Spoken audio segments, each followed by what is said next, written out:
ખેડાના રસિકપુરામાં જે પ્રકારના તબાહીના દ્રશ્યો જે સામે આવ્યા અને તેવા જ દ્રશ્યો પથાપુરા ગામના એ દ્રશ્યો છે અને ન્યૂઝ 18 ગુજરાતીની ટીમ અત્યારે ગ્રાઉન્ડ ઝીરો પર છે। હું સીધા દ્રશ્ય આપને બતાવીશ। આપ જોઈ શકો છો કે આ ગામના દ્રશ્યો છે।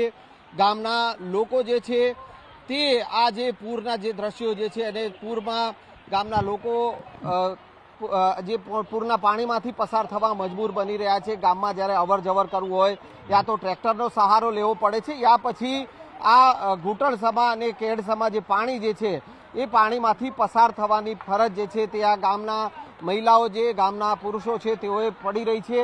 આ જ્યારે પણ સાબરમતી નદીમાં પૂર આવે છે અને ત્યારે આ સાબરમતી નદીનો ધસમસતો પ્રવાહ જે છે તે આ કરોલી ગામ છે, સાથે સાથે રસદપુરા અને આ પથાપુરા ગામ, આ ત્રણ ગામમાં જે છે તે અત્યારે આ જળમગ્ન ગામ બન્યા હોય તેવી સ્થિતિ જે છે તે જોવા મળી રહી છે। ગામના સરપંચ છે અજીતસિંહ, તેઓ આપણી સાથે, તેઓ પાસેથી જાણીશું આ મુખ્ય કારણ જે છે કે આ ત્રણે સાબરમતી નદીમાં જો પાળો બનાવવામાં આવે તો આ પ્રકારની સ્થિતિનું નિર્માણ ન થાય। અજીતસિંહ પાસેથી વિગત વધારે જાણીશું। અજીતસિંહ, આ ત્રણેય ગામોમાં પાણી ફરી વળ્યા છે, કેવી સ્થિતિ સર્જાઈ? આ થોડો સાહેબ નીચાણવાળો વિસ્તાર છે અને વારંવાર જ્યારે પાણી આવે છે ત્યાં પટ થોડો નાનો છે એટલે વારંવાર આ પ્રોબ્લેમ થયા જ કરે છે। પથાપુરા, રસીપુરા, કલોલી, રડુ અને પાણી એટલું બધું આવે છે કે પથાપુરાથી રડુ 5 કિલોમીટરનું અંતર છે, છતાંય તમે અહીંથી જોશો તો આફેરાનું જે પાણી આવ્યું 10 દિવસ પહેલાં આવ્યું તે થોડું ઓછું હતું, પણ અત્યારે જે પાણીની સમસ્યા કાલે 5 વાગ્યાનું આવ્યું હતું સાંજે તે હજુ પાણી ઓસર્યા નથી અને આ ટાઈપ અહીંથી 10 કિલોમીટરની રેન્જમાં પાણી જાય છે।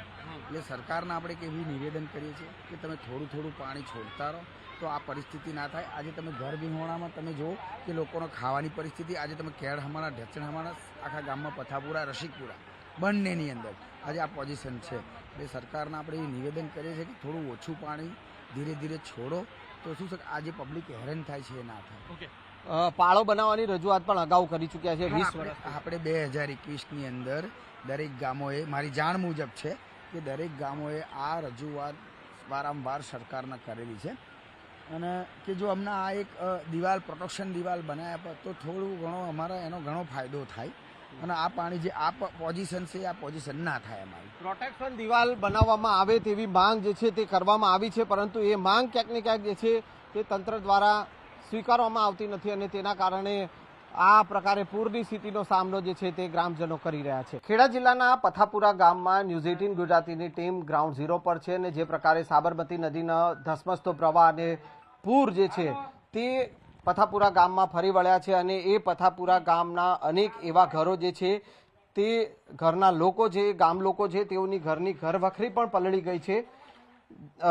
ધીરે ધીરે જો પાણી છોડવામાં આવ્યું હોત નદીમાં તો આ પ્રકારની સ્થિતિનું ન સર્જાત।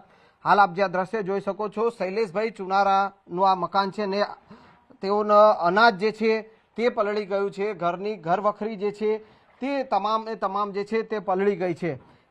દાળ જે છે એ દાળ પણ જે છે તે પલળી ગઈ છે। આ દ્રશ્યો જે છે એ બતાવે છે કે આ પૂરની સ્થિતિના કારણે કેવું નુકસાની જે છે તે હવે આ પરિવારે વેઠવાનો વારો આવ્યો છે।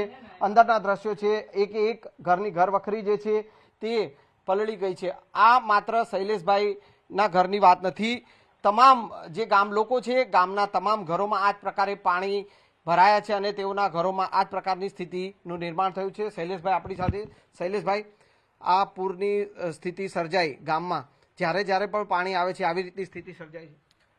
એમાં સર એવું છે કે ઘરની અંદર પાણી ઘૂસવાનું કારણ છે કે અમારા ગામ પંચાયતના કોઈ સરપંચ શ્રી અજીતસિંહ વાઘેલા હતા, એની પહેલાં ગંભીરસિંહ વાઘેલા હતા, એની પહેલાં કુકરનું શિવસંગ હતા, ત્યારથી એક જ દરખાસ્ત હતી કે અમારા ગામની અંદર તમે ભેળો લગાવો તો આ ગામ લોકોને નુકસાન ના થાય, એના કારણે આ નુકસાન થાય છે।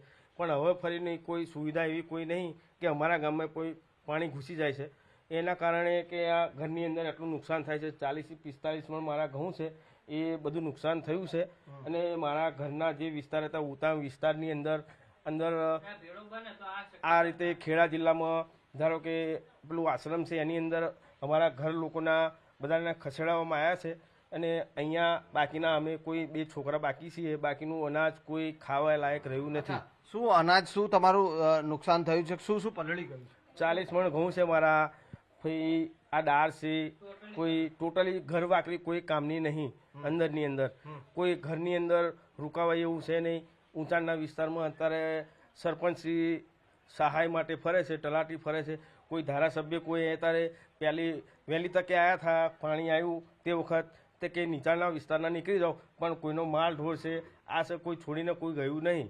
પણ એ ફરીની અંદર ઇન્ડિયાની ટીમ મોકલી છે, પણ એ ટીમ કોઈ અત્યારે અંદર કોઈ એન્ટર કરી નહીં. ટ્રેક્ટર સિવાય કોઈ વસ્તુ આવે એવું નથી અંદર. અને બીજું કે આ માલ ઢોર હજુ અનાજ કે ઢોર જાનવર આ કોઈ નાસ્તો કરીને રોકાયા છે અને આની અંદર કોઈ આવવા લાયક છે નહીં. સરપંચશ્રી એક તલાટી સાહેબ બધા અંદર ફરે છે, બાકી કોઈ બીજી કોઈ ટીમ આવી નથી અંદર. તો આ સ્થિતિનું નિર્માણ છે એ ગામમાં થયું છે. ગામના દરેક ઘરમાં આ જ પ્રકારની સ્થિતિ, લોકોના અનાજ પલળી ગયા છે, લોકોની ઘરની ઘર વખરી પલળી ગઈ છે અને તમામ ગામ લોકોની એક જ માંગ છે કે જે પાળો બનાવવામાં આવે, સાબરમતી નદીનો જે પાણીનો પ્રવાહ જે ગામમાં ઘૂસી જાય છે એ જો પાળો બનાવવામાં આવે તો એ પૂરની સ્થિતિ સર્જાય નહીં ગામમાં. અને અત્યારે આ પૂરની સ્થિતિના કારણે લોકો મુશ્કેલીમાં મુકાયા છે. કેમેરામેન ખેંગાર રાઠોડ સાથે સંજય ટાંક, ન્યૂઝ 18 ગુજરાતી, પથાપુર ગામ, ખેડા.